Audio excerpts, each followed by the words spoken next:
Today, we are going to be looking at the differences between wedding vendors. And I mean, one of the things I hear a lot when people start planning a wedding is, how do I tell the difference between this photographer, that photographer? How do I pick between this wedding venue, that wedding venue? There are so many options out there. I don't know what to do. They all look the same. I don't want to make the wrong choice, and all of that. That's legit concerns. It's very hard to pick the right wedding vendors, and some of the times you're looking back and forth between two of them, and you're like, they look the same. I can't tell the difference between this one and that one. So in today's kind of tips, we are going to talk about how can you tell the difference between this one and that one, and hopefully that will lead you to making a better decision and finding the perfect wedding vendors for your wedding. So let's jump into it. There we are. So again, guys, as we go through this, if you do have thoughts, if you have questions, concerns, feel free to drop them in the comments section. If you found some big differences between your wedding vendors and you'd like to share what that situation was, I think that would be a great thing to drop in there as well, because we're here to help each other. It's not just me throwing stuff at you, it's you guys interacting as well and giving people help. Like yesterday, someone mentioned something that I don't know if I've ever mentioned before, but it's a great tip. Was it? I can't remember who it was. I'd have to go back and look. But anyway, he said, don't forget about the taxes. Because a lot of people, when they're budgeting and hiring vendors, they forget about sales tax, which, if you're hiring professionals, they should be charging you sales tax. If they're not reporting sales tax, they may be out of business before your wedding is there. I know I had a photographer friend, and she's actually, great person, legit business. For whatever reason, she wasn't collecting sales tax, and she got audited and ended up having to pay a pretty big chunk to the IRS.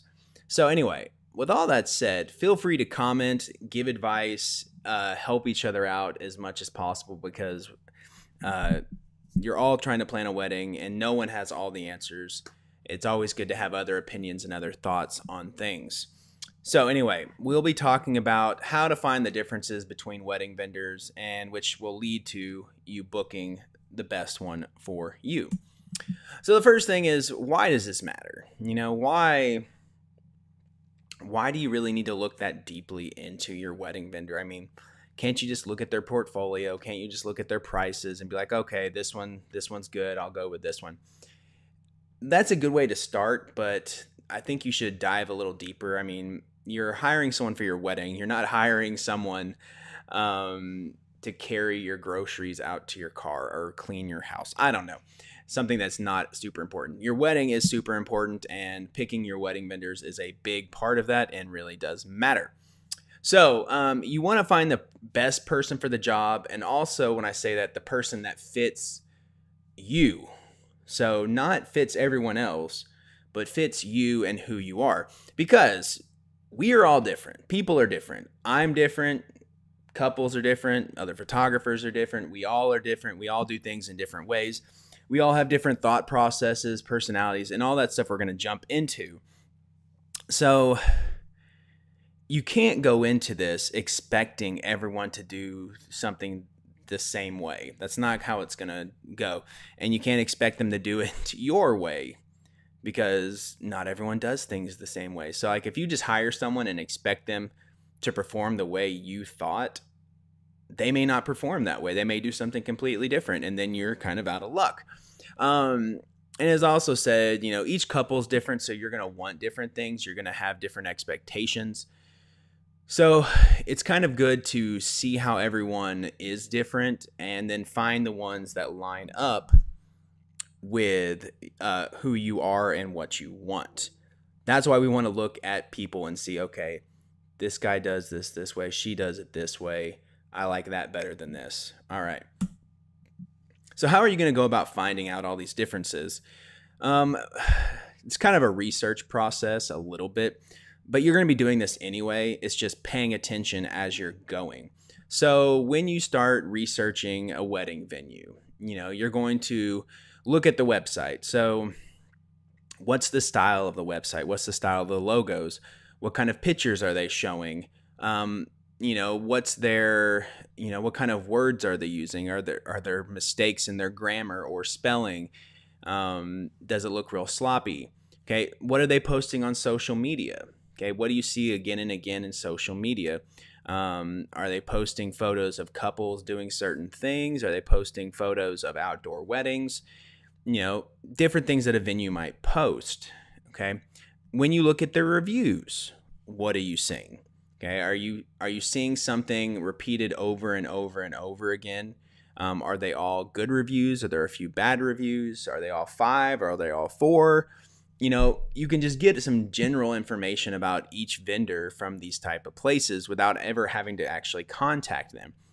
And some of them this is a good way to eliminate a lot of them up front. So if you're totally turned off from looking at their website and their social media and their reviews, then do not continue any further with them. You can just cut them off the list and move on to someone else. So that will give you a pretty decent idea of who these people are. You can also ask them, be like, how do you do this? What is this? Blah, blah, blah. So getting on a phone call with them, getting in a meeting with them is super important, because you can ask those clarifications and have them answer and give you more information. And while you're doing that, just kind of making some observation as you interact with them.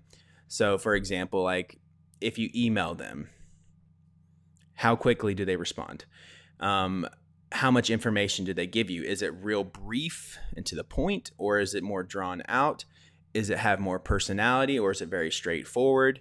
Was it rude? Was it polite? Whatever. So you're just making observations as you interact with them. And the big thing, take notes about all of this. Make a spreadsheet. And on one tab is all about wedding venues, and you write the wedding venues out. You make notes about each one of these things. So you don't get confused down the line, because after you start looking at a bunch of these, you're going to be like, okay, which one of those included that? Or which one of those called me by the wrong name? Or which one of those was super awesome and fun? Okay. So you're just making notes as you go, so you don't get confused, so you can have easy way to access it. So you can mark people off, you can group them in different ways, whatever. Okay. So these are the topics we are going to cover. These are not all of them, but these are some of the ones that I popped up that I thought would be important to kind of figure out how people are different. Prices, what's included, quality of work, personality, who will you be dealing with / working with, their professionalism, their years of experience, their age, and some things about the way they are doing things, stuff like that. So we're going to go through all of these. And again, as we go, I have my phone. If you have questions, I think I'll be able to see the comments as they pop up, but I would love to hear questions, thoughts, examples, whatever. Oh, pricing. It seems like 90% of the people that reach out to me, their first question is about pricing. And yes, pricing is important, but I don't think it's the most important thing. So as far as pricing, I will say you can kind of get an idea about the people based off of their pricing. For example, you can do this with any kind of product out there. Okay. Go to a store, go to a plumber, go to a restaurant, whatever, and you'll get an idea based on the company on their pricing. So are they the cheapest people? Are they the middle, or are they the most expensive? And I'm not saying it's always true, but a lot of the times you can kind of get a feel for who they are based off of just their pricing. So if they're the cheapest, what can you expect from that? And again, I'm not saying there's anything wrong with being the cheapest. I buy cheap stuff all the time, But for my wedding, I probably wouldn't go for the cheapest thing unless I didn't care about it. So like if the wedding cake doesn't matter to you at all, then by all means go for the cheapest option out there. Super cheap. Get it from Walmart, whatever. I don't know. I don't know if there's any place cheaper than that, but do it. But if someone's above average, that would give you different expectations as well. So like, if I'm buying shoes, I would expect cheap shoes to hurt my feet and fall apart pretty quickly, while expensive shoes would probably be more comfortable, more stylish, and I would expect them to last a lot longer. Another idea when you're looking at the prices, are they near your budget? Now, if they're like way out of your budget, then there's nothing you can do about that. But if they're close to your budget, I would still consider them, because maybe there's some wiggle room there. Maybe there's something you can do to make it work out. But you do need to kind of consider, are they anywhere in your price range? Okay. And again, like I said, price isn't the most important, but you do have to at least look into it. This also kind of goes with price. Make sure you're looking at what all is included. Just because if they quote you the cheapest, maybe that's because they're giving you basically nothing, and maybe they're going to just like hit you with a bunch of extras and hidden fees. So like, well, if you want that, it's going to cost you an extra. And if you want that, that's going to be another $500. Okay. To find out what all is included, find out if there are any extra fees or things that people usually have to pay for. Because it may start off looking like a great deal, but then in the end, you're paying just as much as you would for other things. And the same thing, like, just because you see someone has a really high price compared to others, maybe that's because they include everything. Maybe they're including like everything you could possibly want. And so then it's expensive, but it's a great deal because you're getting so much stuff with it.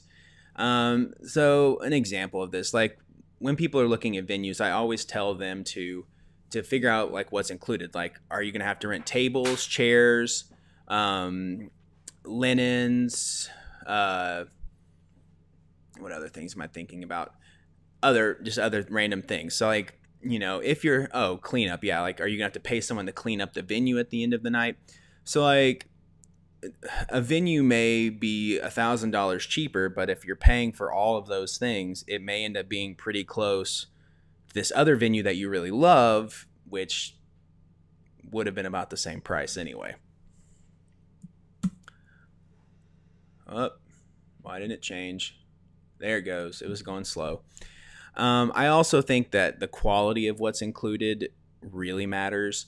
So, what's the overall quality that you're going to be getting? And this is talking about their services, but also any physical products that, you're going to be giving them. So some ways you can think about this, like, alcohol. There's a bunch of different types of whiskey. Some are super cheap. Some are super expensive. And a lot of that has to do with the quality of it. Same thing with like service. You can get okay service at McDonald's, or you can go to a really nice restaurant and get amazing service. As far as like in the wedding world, so I don't know how well y'all can see these. These are 2 wedding albums. Okay. And, when you're looking at a photographer in their package, they may say wedding album. Now, does that mean you're getting this? Or does that mean you're getting this? So you need to check the quality of that. Just because they say wedding album, that doesn't mean that the quality is going to be the same. Same thing for photographers. A lot of people will have 2 photographers, and I'm not bragging or anything, but sometimes I feel like I could do just as well as 2 photographers can. But people all automatically assume 2 photographers means better, which it doesn't always mean better. And the other question is, does the quality actually matter to you? Like, do you care about the quality of the alcohol, or is alcohol just good? Do you care about the quality of the photos, or is that good? Do you care about the quality of the DJ, or is like it doesn't matter at all? Oh, personality. I don't try to hide my personality. I put my personality out there as much as possible. If you've been to my website, if you've read the emails, you probably have a sense of who I am. And I am fine with that because I would rather attract people that are okay with my personality and like me versus, attracting people that want me to change and be someone completely different. So when you're dealing with all these vendors, how are they different with their personality? Are they quiet? Are they loud? Super respectful? Are they kind of rude? Do they joke a lot? Are they really serious? Are they annoying? And none of those are good or badness. Well, annoying I think would be probably be bad. But think about how it lines up with what you want. Do you want to be around someone who's super loud, or does that bother you? Do you want someone who's funny, or do you like more serious?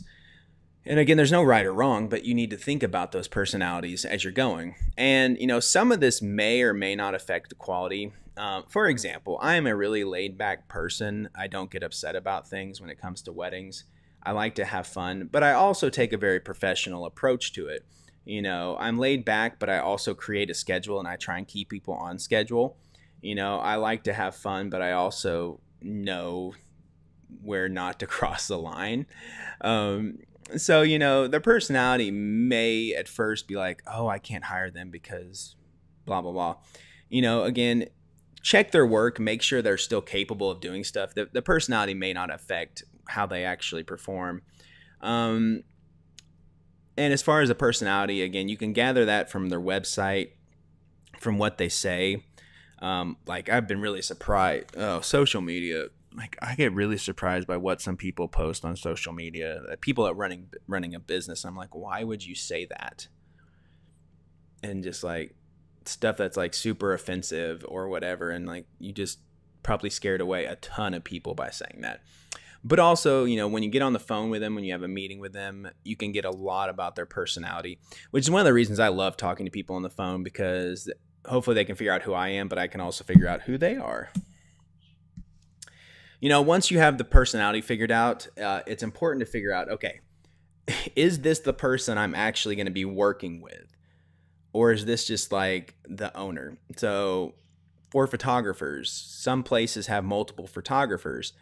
And you may meet with one, but that doesn't mean that's going to be the one that shows up on your wedding day. Same thing with DJs. There's some DJ companies that have like 10 DJs. And you might meet with one, the owner, and be like, am I going to get this guy or am I going to get someone else who's completely different? Same thing with venues. Like a lot of times the venue owner isn't actually there the wedding day. They have other people that work. So, you might meet the wedding vendor and really like them or not like them. But on the wedding day, you may not even see them. So I think that's kind of, it's kind of important because, again, these are the people you're going to be dealing with. And it's important to think, okay, am I actually going to be dealing with this person, or is that going to be someone completely different? Okay. It may be a good or it may be a bad thing. Like you may be like, please, I don't want to work with, I love the venue, but I don't want to be around that vendor or that owner. Professionalism. Again, this may not affect the quality of everybody, but I think it does matter a little bit. So are they an actual business? Are they doing things the proper way, or is this like something they're doing on the side just kind of for fun? And I think that matters because if it's something someone's just doing kind of for fun on the side, it's really easy to back out and quit and go on and do something else. But if it's your like livelihood, if it's your business, you're not going to make those choices. You're going to treat people the way they should be treated, and you're going to be making professional choices. And you know how to protect yourself. Like I said, paying taxes so you don't get in trouble, having insurance in case someone gets hurt so your business doesn't get shut down, license in certain situations to do things like, a bartender probably needs a license to do certain things. How do they respond do they respond quickly? Are they providing you lots of information? Are they being super helpful? Do they seem like they know what they're talking about? Or are they just like, oh yeah, okay, yeah, we can do that? Are they guiding you through the process, or is it just kind of like hands off? How do they act with other vendors? This is super important. Oh, geez. I've had some really great experiences with other vendors, and I've had some not so great ones. So, who you hire actually will affect other vendors. There's some people I love working with, and some that I choose not to work with as much. And if they're professional, are they following rules, or are they just going to kind of do what they want? So, for example, and I sorry I keep giving photographers. I'm a photographer, so I tend to give that example. During the wedding ceremony, is the photographer like climbing up on the stage, getting photos in the middle of a prayer, or like all these, just like being in the way? You know, in general, that's not a proper thing to do if you're a professional. You don't get in the way. You don't make a scene like that. It's just not something you should do. How many years of experience or number of weddings? You know, I think we all learn as we go. As we experience things, as we have to deal with things, we learn how to solve problems, or we know how to deal with a problem. So if you're brand new, you probably just haven't seen all the problems. You haven't experienced all the issues. But, if you've been around a lot, then you've learned how to deal with things. You've kind of perfected your craft. Like, for example, I've only done photos in the snow maybe like 2 or 3 times, because there's not a lot of snow around here, so I have a decent idea of how I would deal with certain situations, but I'm sure there's some things that I would never even consider because I haven't done it enough. So are the vendors prepared for every situation? Do they have backup equipment? Do they have a plan? Do they know what to do if this happens or that happens? And again, if you hear giggling, it's because my daughter's over there watching some silly YouTube video and giggling. So hopefully you can't hear her. Anyway, how skilled are they? So again, this, most of the time, the longer they've been doing something, the more skilled they are. That's not always true. But usually the longer you do something, there's a progression in skill and quality.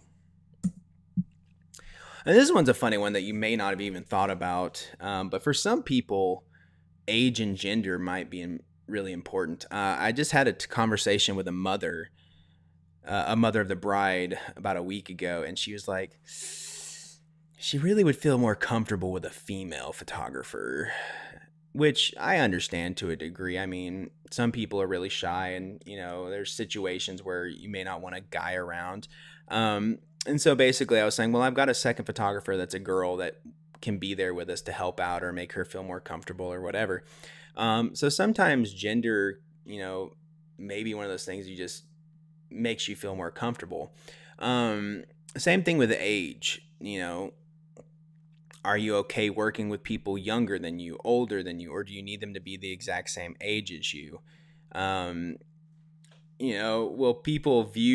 your guests and other people view them differently? So I'm getting old, but I'm not super old yet. But like when guests see me, they're like, oh, that's a seasoned veteran, or like, oh, that guy's super old. Or if they see some girl that's just got out of college, do they think, oh, wow, she's really young. Do you think she knows what she's doing? And, again, these are just thoughts that people have. It does not mean it affects their capability or their quality. It's just things to consider. So sometimes people will look at age and gender. I'm not saying you should judge by that, but it's just something to think about. And the ways of doing things. Again, we all have our own process of steps that we take and things that we do. I've seen that plenty of times where, photographers do things in a different way, and planners do things in a different way, and DJs do things in a different way. And again, it's not necessarily a right or wrong. There's not necessarily a perfect way of doing anything, but you want to kind of figure out their process and see if it lines up with what you do. So like communication, are they going to be very involved, or are they very hardly ever going to communicate with you? And which do you like? Do they use email, phone, text, DM. What's their form of communication? Again, what do you like? What did they do? So other random things like contracts and payment. So what all do they say in their contract? When are they making you pay? Some other random things, just kind of how they go about doing things the day of. Are they going to be communicating you through the whole process and guiding you, or are they just going to do their stuff, be done with it, and move on? And I'm just trying to think of other random ways, but people do things very differently. I've seen that a lot in the wedding world. Now, as far as this goes, you've gathered all this information, you've made notes, and you see how each vendor is different. So now that you're done gathering all your information about the venues, look at all of this information, take it into consideration, but that doesn't mean you have to use every single thing that you found. Maybe one piece of information you don't even care about, so you don't even consider it. It's all there just to help you make a better decision.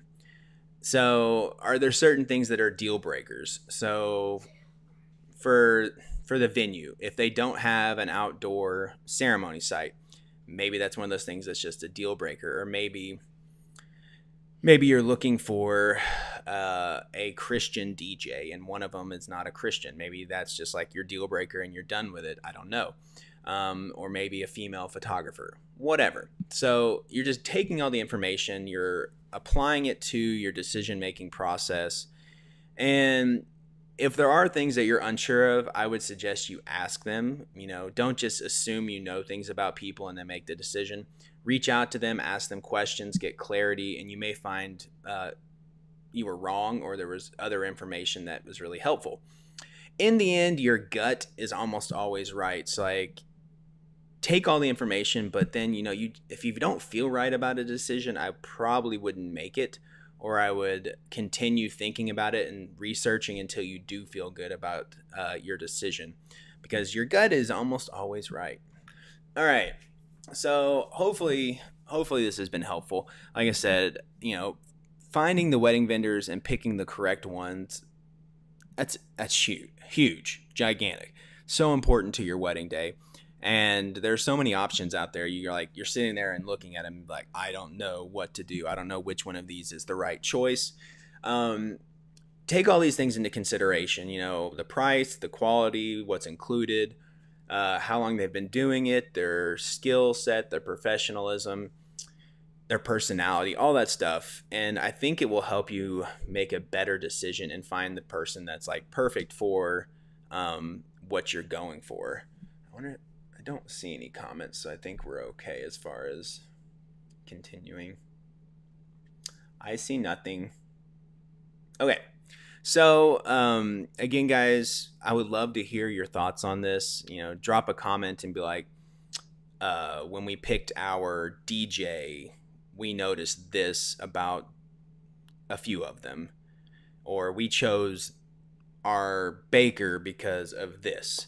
I think people would really be helped out by any other information that you guys have in your experience going through this. If you have more questions, feel free to drop them in the comments as well, or reach out to me personally. I would love to help you guys out. As always, guys, laugh, love, and repeat. I believe that is so true in everything in life, and I hope you guys are out there doing that on a daily basis and making other people's lives wonderful. And if there's anything I can do, let me know, and I'm here to help you guys. All right, enjoy the rest of your Tuesday. See ya.